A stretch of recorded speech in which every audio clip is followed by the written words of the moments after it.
okay, if I take good care of myself, if I drink the green juice, if I do the yoga, if I follow up with my doctor, if I do the right things in life, and I have good karma, and I meditate and I take care of my loved ones and whatever, then I'll be okay.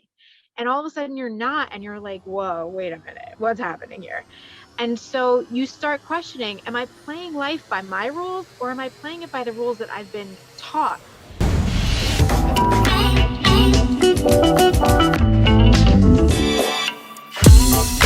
Welcome, everybody, to this week's edition of the Adapt You podcast. Super excited to have on our show today, Jenn Rozenbaum.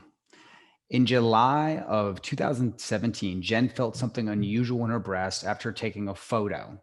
She actually noticed a shadow in her breast, something that only a photographer would notice. At a routine checkup a few weeks later, she asked her doctor to check it out. 2 days later, Jenn was diagnosed with stage 2B invasive lobular carcinoma. Otherwise, more simply put, she had breast cancer. 2 weeks later, she had a bilateral mastectomy followed by 8 rounds of chemotherapy and multiple reconstruction surgeries. Jenn knew immediately upon her diagnosis that she had to give her disease purpose. After she told all of her close friends and family about her cancer, she took to social media to announce her diagnosis. She created a YouTube channel to document her journey in real time. The videos are meant to inspire and educate women going through cancer, as well as to be there for, as their support system. And today her journey still continues 4 years later, and she still produces those videos. While Jenn has successfully removed the cancer from her body, she'll share with us how the real journey begins after the cancer treatment, after life needs to go back on and it needs to continue. So Jenn is a phenomenal photographer who's going to talk about her photography and really about, as she calls it, being shamelessly feminine. And she does portrait photography and focuses as well on helping other photographers in the art of boudoir photography, which we'll learn about here on the show. So with that said, let's bring Jenn on. All right, everybody, I want to welcome to the show Jenn Rozenbaum. Jenn, thank you so much for joining us from your car in Long Island, New York. How are you? Woo woo. I'm good. Thank you for having me. No problem. So Jenn is a very busy entrepreneur, and she's trying to get a lot of things done. So here she is in her car. Looks like she got some packages in the back, and she's multitasking. So thank you so much for giving us a little bit of your time to share your story in between all that you do every single day. Thank you. Thank you for having me. Yes, I do have packages in the back. It's new lights that I'm testing in my business. So if you're a Awesome. photographer out there, stay tuned for that. Absolutely. And we're going to talk about that because you do some amazing work. In the show notes, you'll see Jenn's website. You can see some of her work, and we're going to get into great depth about it. As discussed in the intro, Jenn's been through quite a journey as it relates to cancer, specifically breast cancer, something that affects many, many women across the U.S. and across the globe. And her journey is extraordinary, and really how she's taken that journey and turned it into helping others go through their journey. So before we get into that, I kind of want to hear your story. Tell the audience a little bit about your experience when you were diagnosed, how you were feeling, and walk us through that journey so people can understand, and I'm sure many will be able to relate. Yeah, sure. Thanks. I think it's so great that you're sharing this. Breast cancer is now the most diagnosed cancer in the world. So that was just changed recently. So it's becoming more and more prevalent, unfortunately. And I think it's so important for women to understand, and men, by the way, because men get breast cancer too. But it's very, very important for people to understand how important self-checks are and whatnot. So I think that part of my purpose here on earth and here today on this podcast is to share that message, because I was the type of person who had zero reason to have cancer. I have no genetics. I have no family history. I'm not overweight. I'm not a drinker, smoker. All of the markers that you say, oh, these are dangerous things. I always drank my green juice and did my yoga and all the things. And yet I got cancer anyway at the age of 41. So I'll tell you how I found it. I was never really one to do self-checks that often, to be honest. Again, I kind of thought I'm in the safe zone, right? I don't have any of these preconceived notions to have cancer. So I'm probably going to be fine. And one day I took a picture, I took a selfie, and I saw a shadow on my chest. Now, if I wasn't a photographer, I probably never would have noticed. Mm. But I started feeling around like, what is that shadow? That's kind of weird. And I felt what felt like a mass in the upper part of my breast, like more closer to my like bony area up top, not like sort of in the thicker area of the breast. And it felt kind of like it came and went over the few weeks. And I thought to myself, this is just so strange. Like it doesn't feel like a lump like we're taught to feel for. So I didn't call the doctor. I kind of figured I have a mammogram or a sonogram coming in a few weeks, so I'll just wait. So I had a clear mammogram and sonogram in January 2017. My next one was going to be in July 2017. It was just a sonogram to double check some cysts that they had seen.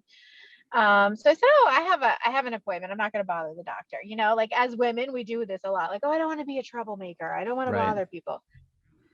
So I waited and I went for my sonogram. It was routine. Like I said, they checked my cysts, everything was fine. And I literally said before I left, hey, before I go, I almost forgot. Can you check this spot over here?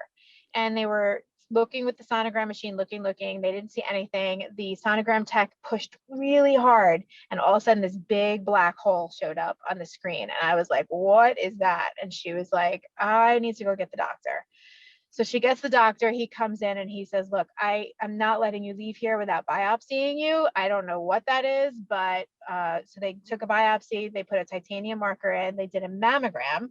And the purpose of the titanium marker is that it will show up on the mammogram. So they want to see, okay, the titanium marker is in this mass. Let's see what this mass looks like. The mass did not show up at all on the mammogram. Oh, wow. He sat me down. Yeah, it's crazy. He sat me down and said to me, look, I've seen a lot of things. This is cancer. I'm telling you right now, I don't need the biopsy to come back. You have cancer. And he said, I'm 98% sure you have cancer. And I said, well, what's the other 2%? Like, what else could it be if it's not cancer? And he said, there's nothing else it can be. So 2 days later, it came back that I had what's called invasive lobular carcinoma. And what I never knew, and I really want people to understand, is that lobular carcinoma is missing a protein that doesn't allow it to form a lump. So it just kind of grows within the lobules. So what I was feeling was swollen lobules. Because that's where the cancer was living. And it didn't show up on the mammogram. I had two masses. I had a 7-centimeter mass and a 3-centimeter mass. So for something that big to not show up at all in a mammogram is really scary. And invasive lobular carcinoma tends to be more undetectable. And so it is a little bit sneakier and it is problematic. So we need to just be really careful with that. So I share those details because I think I never learned that when I was growing up. I always learned feel for a lump. Yep. And I just want women to know, if you feel something that's unusual, don't be afraid to ask.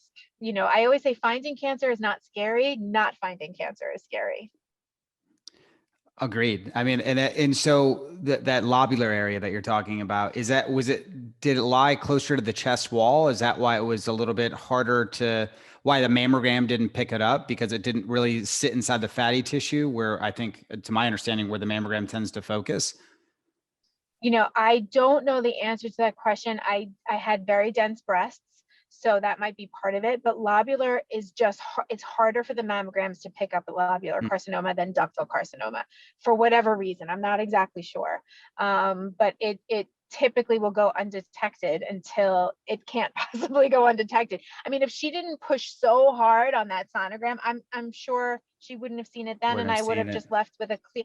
And I have to tell you, this was just about 4 years ago, and just the other day I was on Facebook and a picture popped up from 4 years ago, and I looked at it and I went, my God, I look young, I look healthy, I look thin, I look vibrant, and I had stage 2B cancer in that picture, and I had no idea.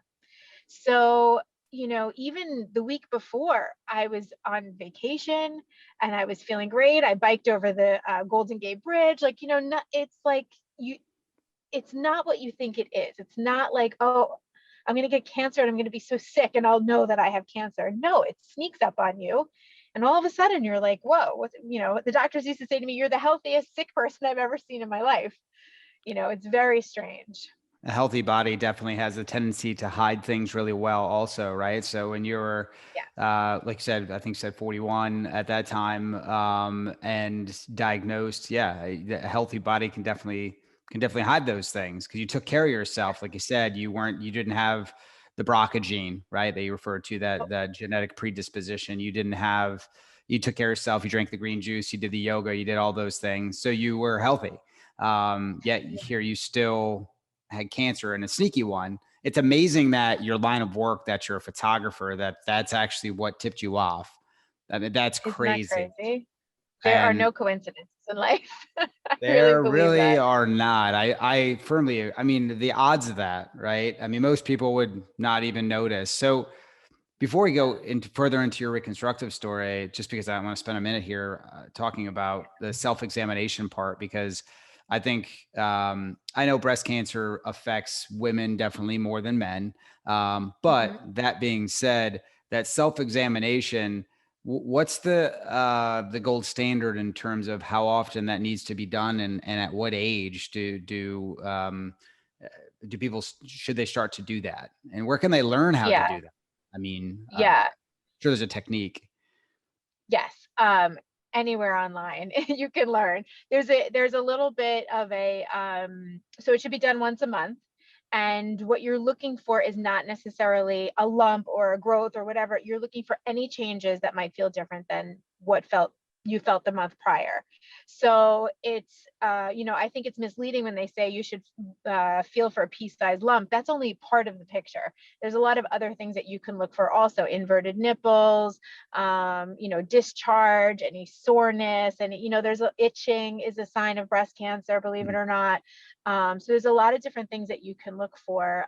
But to have an official, like, this is how you do it, you should definitely look online. Um, I always post on the first of the month. Feel it on the first is sort of a trend in the community. However, really the best time to check is right after your period, because your breasts are the least swollen and dense at that point. So that's really the best time to do it. But if you can't remember that, at least do it on the first of every month, just to make sure you get some sort of baseline and if something is off at some point. No, that's good advice, because I think it's about routine, it's about habit, and put a reminder in your phone. Yeah. Follow Jenn in social, because it sounds like Yeah. you remind everybody on the Yes, first. I will remind you. So Yeah. so here you are, you're diagnosed. What were you what were you feeling at that moment? Like how what take us back? Yeah. I felt so I felt prepared for the diagnosis. I felt that for the 2 days between um, my biopsy and my actual diagnosis, I just concentrated on everything that was in front of me. I said, you know what? Let me tie up loose ends with work. Let me make sure all my emails are answered. Let's make sure that everything is good to go, because I don't know what's going to hit on Wednesday. When I get my news. So when I actually got the news, I was kind of ready to go into action, and it didn't hit me right away. I didn't know really what I was in store for. Thank God, because I just didn't know. All I was focused on was like, am I going to die? And that week between diagnosis and prognosis is torture. It's waking up every morning and going, oh my God, I still have cancer, like, and I don't know what to expect. I don't know if I'm dying. I don't know if I'm going to lose my breast. I don't know if I'm going to be okay. You start kind of thinking, have I loved hard enough? Have I experienced life? Have I, I'm not done yet, like, what's happening here?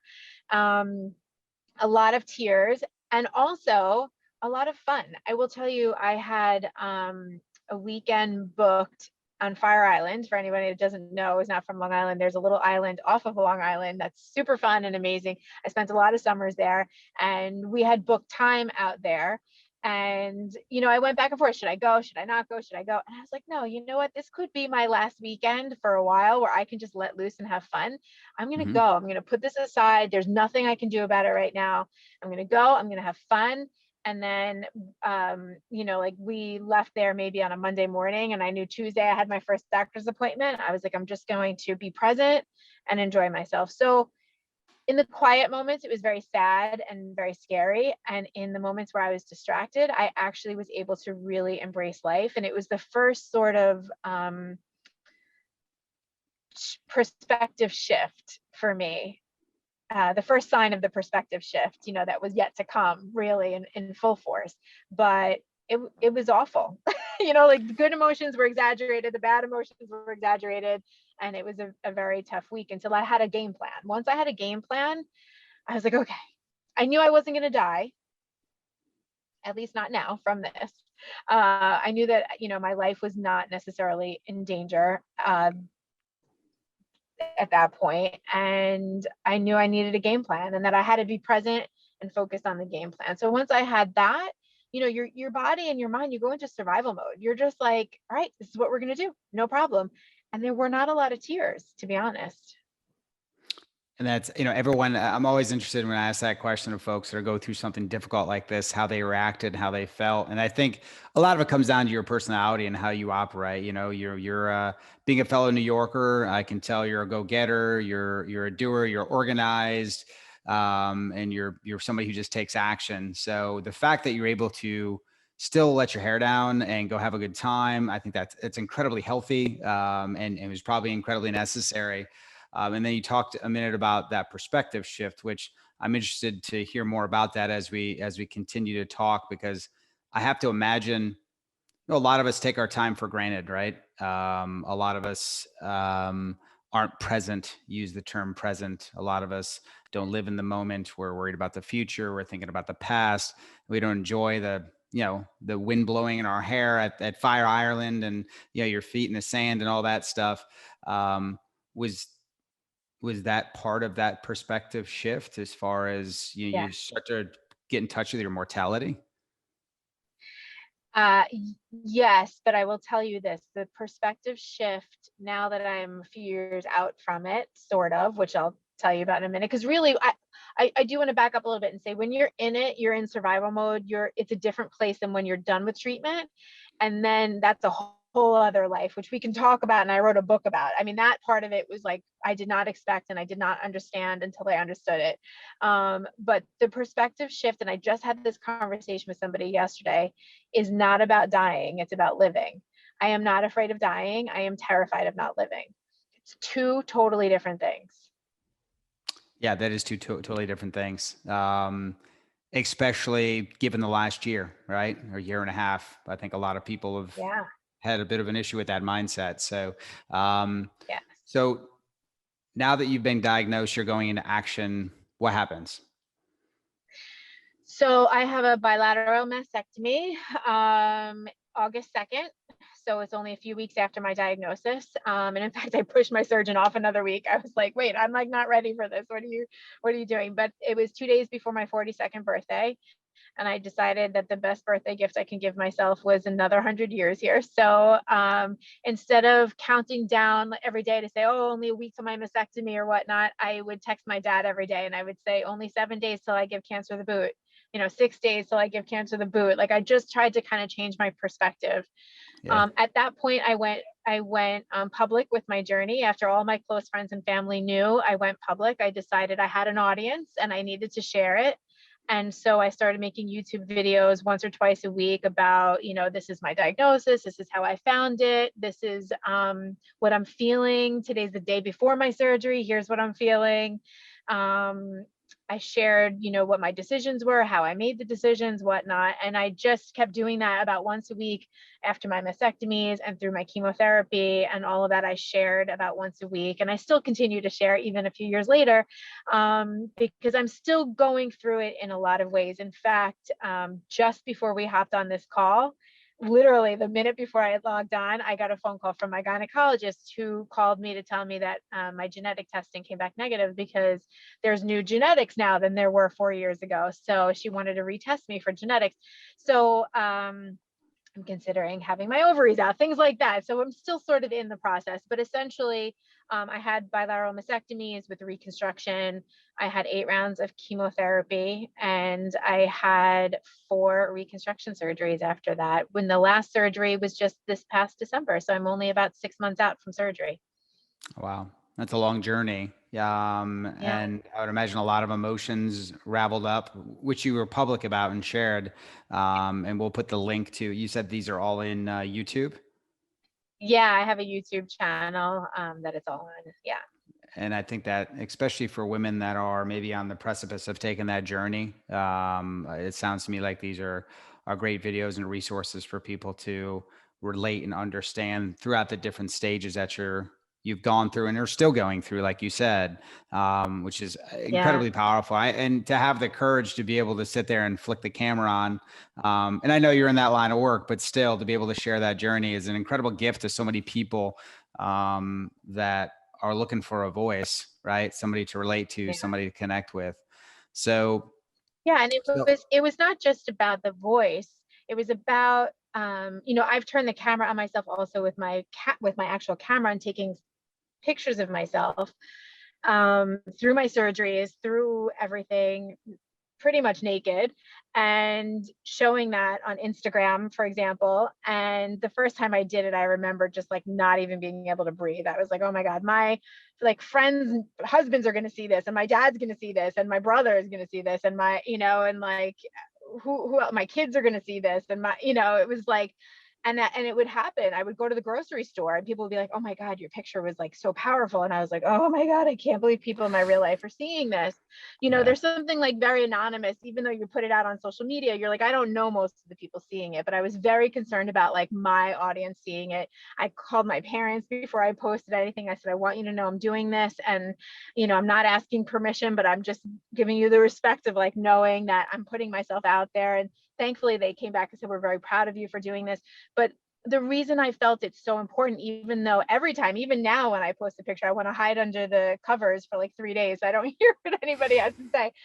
But the most important thing for me in that way is that there's also no coincidence that I photograph women in the way that I do. Now I've lost my breasts and I have the opportunity to photograph myself and share these pictures. And I needed to do that because when I was faced with mastectomy, I started looking up like before and after pictures and I was terrified. The pictures were awful. They were all medical. They were all like infections and problems and distortions. And I was like, oh my God, this is really scary. So for me, it's also about normalizing breast cancer bodies and having women understand that reconstruction is not a boob job, number one. And number two, like I would get a ton of, you're having another surgery? Like, isn't it enough already? Like, are you just being a perfectionist? Lots of shaming because God forbid mm, you want to look good after breast cancer. Um, People don't understand, the world doesn't understand that this is not so simple. I didn't understand. I remember I had a friend who was diagnosed with breast cancer, who had the BRCA gene, who had a reconstruction. And I remember being like, oh my God, well, you're going to have implants and your boobs are going to be amazing. And, I didn't know. So normalizing all of this, I think, is so important, especially because the age of diagnosis is getting younger and younger and younger and younger. It's insane how many women I know under the age of 40 who have stage 4 cancer, breast cancer. yeah. It's crazy. So, we need to normalize it. Yeah, and I actually want to pause for a second so I can make everyone a little bit more aware of the line of work that you're in photography. I know we Mhm. touched on it briefly that you're in the photography world, but Yeah. Jenn does a lot of different photography, portrait photography, and you have you specialize. If you go to your website, which we're going to talk about being shamelessly feminine, is and I don't know if I'm saying this right. Is it boudoir? Did I say that right? Yes. Sounds French. Yes. Uh, Yes. Boudoir type photography. So could you explain what boudoir photography is to those who have never heard of it before? I have a friend who's a photographer, and I just saw that she does boudoir photography. Maybe she's one of your clients. And I was scrolling through Facebook and I saw it, and I was like, it caught my eye naturally Yeah. as a guy, but I love the way in which it's done tastefully, tactfully, beautiful. So please explain boudoir so people can understand what it is for those who don't. Yes. Okay. Well, boudoir as a general niche is taking pictures of women in lingerie, usually, or nudes or something sexy. So Mhm. it's often looked at as like a very sexy type of photography. There are different ways that there's like a niches within the niches, right? So some boudoir photographers are very into the sex aspect of it. Some are into body positivity. Some are into empowerment, or however you want it to be. For me, it was always an empowerment type photography where women, most of my clients do it for themselves. They don't do it for somebody else, although they might give it as a gift. It's really done for themselves. They do it typically to celebrate an event in their life, which may be a wedding, a divorce, a big birthday, a surgery, being done having children, whatever it might be. These days, most of my clients, these days, I'm coming back. Sorry, I'm just getting a call. These days, most of my clients are breast cancer patients or survivors, but not all of them, but a lot Mhm. of them. But I basically started my business back in 2008, 9-ish, when I was going through fertility issues and I was having trouble having another baby. And I picked up the camera as a distraction. And I started this business, and my clients, I started being vocal about fertility issues, because that's another thing so many people don't talk about. It's so shameful. God forbid you should tell somebody who had a miscarriage or, a problem. And I was pretty vocal about it. And a lot of people started coming to me that also were having problems with their fertility. And it became sort of this, I call my studio sort of like, the box that holds a lot of secrets. Like, people come in and they talk about, what's going on in their lives. So my clients over the years have changed as I've changed. They were done having kids, and they were having, or fertility issues, having kids, and then they were turning 40, like I was turning 40, and now, with breast cancer. So what I do is I really use the photography as a form of empowerment, for women to see their beauty and really celebrate their unique femininity shamelessly, which is where Shamelessly Feminine came from. It's a place where a woman can be a woman in any way, which way she feels that she wants to be, without any judgment. Yeah, it's amazing. For those who get an opportunity to check out her website, see some of her work, and I want to spend a little bit more time on Shamelessly Feminine after we sort of discuss the cancer journey. And I know the two sort of intertwine together in a way. So now that you've kind of you walked us through the journey, right? You've walked us through from diagnosis to 4 reconstructions later. You've been on a bit of a tear. In terms of making and bringing awareness to social media, to women about breast cancer. What's your overall goal? What's your mission behind that work? Yeah. Well, certainly awareness as far as, self exams and whatnot, but really my focus at this point is life after breast cancer. Believe it or not, life after breast cancer is more difficult than life with breast cancer. When I finished my chemo, it was the end of 2017. So 2018 came, and I was like, okay, this is going to be like my new life. We're starting my new life. And I will You thought tell you were you done, that, right? You thought it was over. You're like, oh, we're good, right? yeah, you're good, right? And I thought I was one of those women also who was going to be like, yeah, I'm doing this and I'm doing that. So, it was January 2018. It was my first month, off chemo, off treatment, whatnot. And I did start taking tamoxifen, which is a hormone blocker, excuse me, because my cancer was hormone fed. So often you need to take tamoxifen after.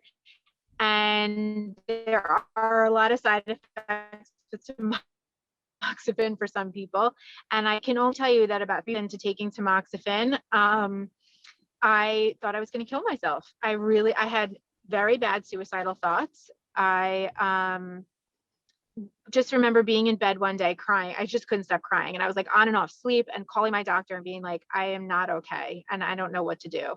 And, Wow. she took me off tamoxifen for a few weeks.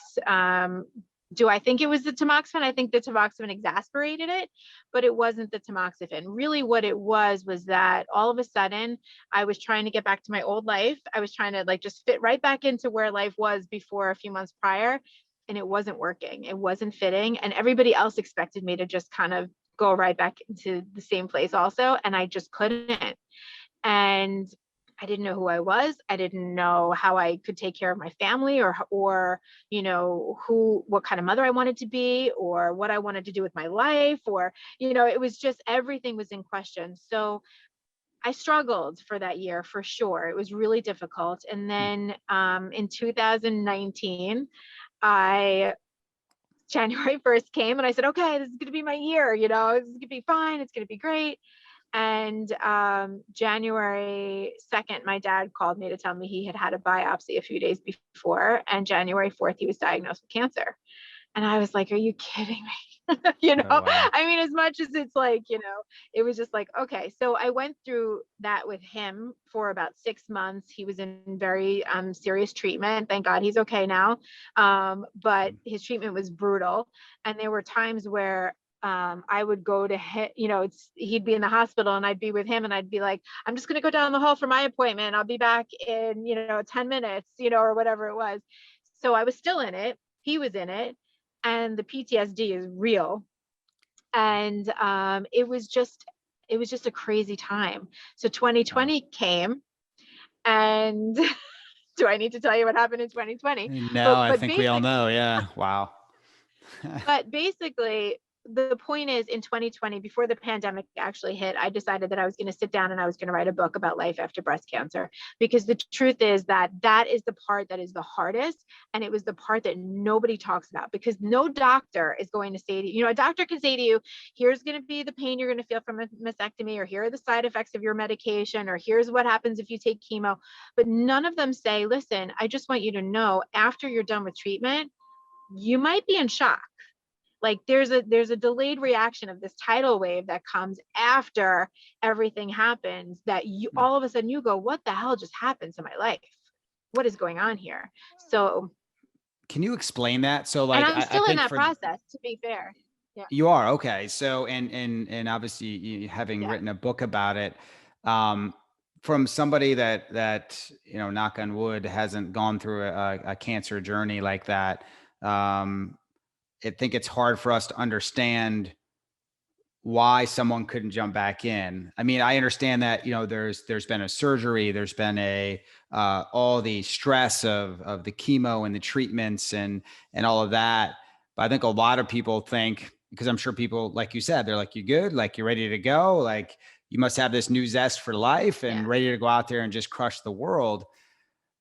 In my naive mind, that's what I would think as well, especially knowing kind of your personality from the short time we've spent on the phone. I could see why people would peg you in that fashion. So what is it that is making it difficult? That's creating this tidal wave of stress? Is it the is it PTSD? Is it like, what is it? So that people can understand and see it coming. It's such a good question. I think that it's the fact that you start questioning everything that you thought you knew to be true. It's like for me at least, my entire belief system was sort of removed. And because everything that you landed on, that you said, okay, if I take good care of myself, if I drink the green juice, if I do the yoga, if I follow up with my doctor, if I do the right things in life, and I have good karma, and I meditate and I take care of my loved ones and whatever, then I'll be okay. And all of a sudden you're not, and you're like, whoa, wait a minute, what's happening here? And so you start questioning, am I playing life by my rules, or am I playing it by the rules that I've been taught? And so that could be anything from how I parent to how I dress to I filed for divorce last year. I mean, it was like I had to start saying to myself, like, am I really happy? And really, the way I talk about it in the book, because this is what I've realized, and I just had this conversation again yesterday with somebody, that happiness, and I'm not just talking about like making money and going on vacation and what, I'm talking about like true daily happiness, in the way that not every day can be an epic day. Not every day is going to be like a day to remember, but how do you feel every day? How do you, when you lay your head on that pillow and you go, okay, I'm another day down in my life. Was today worth it? Did I have a good day today? Did I feel something today? It's not always going to be a good thing. Maybe it's a bad thing, and that's okay too. And am I alive? And so and the whole premise of the book is that there's a difference between being alive and feeling alive. And that's the number one thing. People come to you after, and if you say, I'm great, then you're lying to them. If you say, I'm not great, then you should just be happy you're alive. Aren't you happy you're alive? People have it worse than you. People are dying. Yeah. And you're alive, and you have the audacity to not be happy. So then there's like shame, and there's depression, and you have to go through the stages of grieving, which is very difficult. And all of this happens after treatment. It cannot happen during treatment. During treatment, you're just trying to save your life. Right, exactly. Yeah, you're just trying to get through the treatment, and then it's almost like you've been through this traumatic experience, and like you said, everything shifts, like your perspective shifts, what you thought was like, and I'll just use as an example. I know it sounds like you're kind of going through it, like, is the relationships that you're in, that you have, am I really happy, or am I just faking it? That, like, those types of things. And it's interesting you say And that, it's not because just a matter of happiness. Sorry, I oh was no, just go gonna say, ahead. it's not just a matter of happiness, it's a matter of toxicity. It's a matter of like a toxicity, like to have negative people around you, or people that don't lift you up the way you should be lifted up, or don't love you the way you need to be loved. That is so toxic for the body, to have anger and negativity and whatnot. For me to have that around me, to have love and caring, and to be able to give love, and that giving and the receiving is better than any medicine that I could have. And I've realized over the years, like, if there's an area in my life that I failed myself, that is the relationship area. And I needed to fix that. And that's so powerful, Jen, because, I think a lot of people focus on the green juice. They focus on the yoga, they focus on taking care of the body, but they don't realize that, we're sponges, right? The people that we surround ourselves with emits this energy that, we, either take in, that can, boost stress and cortisol. And it, can happen over time. You don't even realize it. Could be the person you're in a relationship with, could be your best friend, could be, could be anything like that. And until you've almost had to hit that reset button from hitting rock bottom through a traumatic event like cancer. As you tell that story, it's kind of wild to me, because the whole reason this podcast was started, and the reason it was called Adapt You, is because I went through an experience. It wasn't a physical experience. I went through almost I went through I just had an aha moment at one point in my life that I'm like, I'm faking this. Like, I'm miserable. I was a millionaire, like living in a beautiful home, at the house, the car, business, all that stuff. And people were like on the outside looking in, like, oh, this guy's got it made. He should be happy. And I faked that I was happy, but I wasn't. And I realized that not only was it some of the things around me, but it was me, right? It was also me. And I needed to take a look inside, which I would imagine going through cancer makes you introspective to a certain extent, and question your priorities, like you're discussing. And you go through this almost rebirth, is probably how I would probably describe it, right? Is that a good way to describe kind of what you've been through? Yeah. Into a different Yeah, person. Yeah. 100%. And I mean, yeah, and it it's not an overnight process. That's the whole thing. It's an ongoing Never ends. process that will always be, thank God will always be, right? But for me, there were certain steps in my life that I took that I felt brought me back to a new normal, that gave me some sort of foundation and grounding of figuring out who I am again. And that's really what I wrote the book about. It was about letting go of things. It was about, when I say that, I mean like letting go of the clothes that used to fit me that don't fit me anymore, or letting go, like we said, of relationships, or letting go of certain photos that I used to, and I still sort of look back sometimes and go, oh, I miss that girl. I miss the girl who didn't have cancer, who didn't have to worry about cancer. But the truth is that I don't even recognize her sometimes. Like sometimes I'll see an old picture of myself and I'll just go, I don't even know who that is. The other thing I think people don't realize is that cancer is a lifetime journey. Even if you are blessed enough, like I am, to be healthy and not have to worry right now about it, It doesn't mean I don't worry about it. It doesn't mean every cough or every scrape or everything is like, oh my God, what is this? It is something that you feel like you never really want to put your guard down around. So even if you're blessed enough to get rid of cancer, you don't just go, oh, I did it, I'm done, that's great. You live with it for your entire life. Yeah. I mean, very, very well said. I mean, you will be constantly going through the checkups and always keeping an eye on that. And yeah, you're gonna live with it, for the rest, like you said, for the rest of your life. And you talk about that rebirth. I don't think it ever ends, right? I mean, we're constantly evolving and changing and adapting, and that's the ability to do that, right? Your ability to have done that, like to let things go, to not hold on to things, to constantly adapt is what has allowed, brought you to who you are today. A happier individual, right? That somebody that is getting more in touch with who you are, versus the other side of that, which is holding on, not letting go, resisting the change that you're going through. Yeah.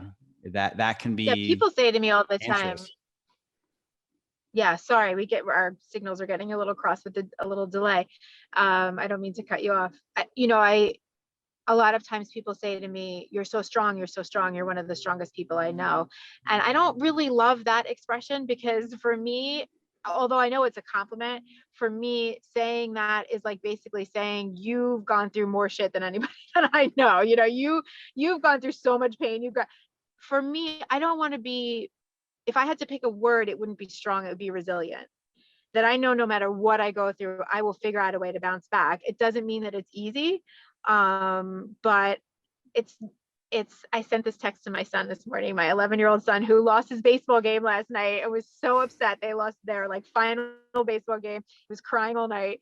And I said to him, look, just like life, just like baseball, life is not always easy. You're not always going to win, but it doesn't matter. It only matters that you get back on the field and that you have passion about it. That's really it. So for me, it's like I want to focus on resiliency, because I think if you're resilient, you really can get through anything in life. It's not always a matter of strength. Strength implies that you're just going to plow your way through it no matter what.